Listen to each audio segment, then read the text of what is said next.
ভিত্তি স্থাপনটা আমি করতে পেরেছি আপনাদের সকলের সহযোগিতায়। আসসালামু আলাইকুম। আমি হুমায়ুন কবির, 69 ভরতপুর বিধানসভার বিধায়ক। গতকাল 6 ডিসেম্বর বেলডাঙ্গার ছেতিনিয়া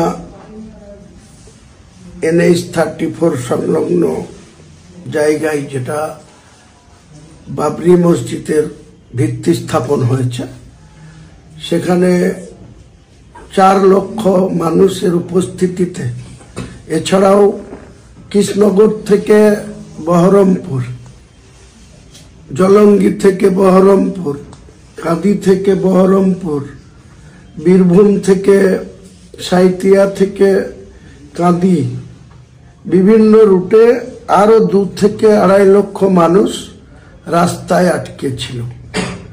তাদের এতটাই আবেগ ছিল যে তারা সবাই ওই ভিত্তি স্থাপন জায়গায় পৌঁছাবার চেষ্টা করেছিল।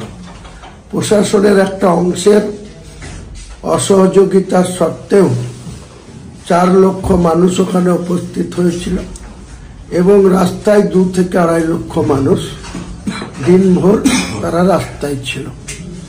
তাই সর্বস্তরের মানুষ যারা বাবরি মসজিদের ভিত্তি স্থাপনের উদ্দেশ্যে আপনারা বাড়ি থেকে বেরিয়েছিলেন, কেউ আসতে পেরেছেন, কেউ রাস্তায় থেকেছেন, সকলকেই আমার পক্ষ থেকে আপনাদের সালাম জানাই, আদাব জানাই, অভিনন্দন জানাই। সুস্থভাবে এই বাবরি মসজিদের ভিত্তি স্থাপনটা আমি করতে পেরেছি আপনাদের সকলের সহযোগিতায়।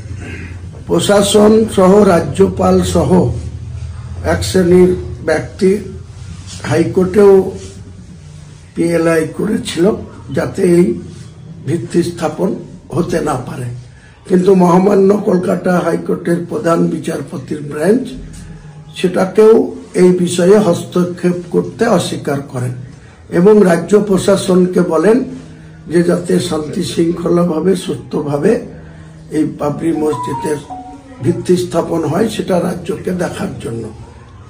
উপরে উপরে রাজ্য পুলিশ প্রশাসন আমাকে সহযোগিতা করেছে, কিন্তু ভেতর থেকে অনেক অসহযোগিতা করেছে। অনেক মানুষকে রাস্তার রং রাস্তায় পাঠিয়ে দিয়েছে, বিভিন্ন রাস্তায় কনভার্ট করে দিয়েছে। ট্রাফিক ডিউটি ছিল, তার সত্ত্বেও খুব শান্তিতে, সুস্থভাবে 4 লক্ষ মানুষের উপস্থিতিতে যেটা বাবরি মসজিদের ভিত্তি স্থাপন হয়েছে।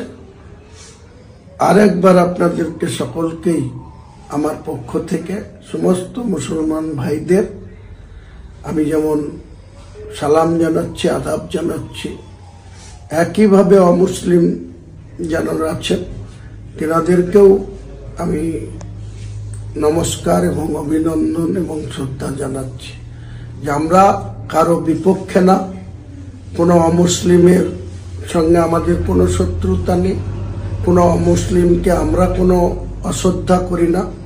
আমার ধর্মের প্রতি আমি আস্থাশীল, আপনাদের ধর্মের প্রতি শ্রদ্ধাশীল।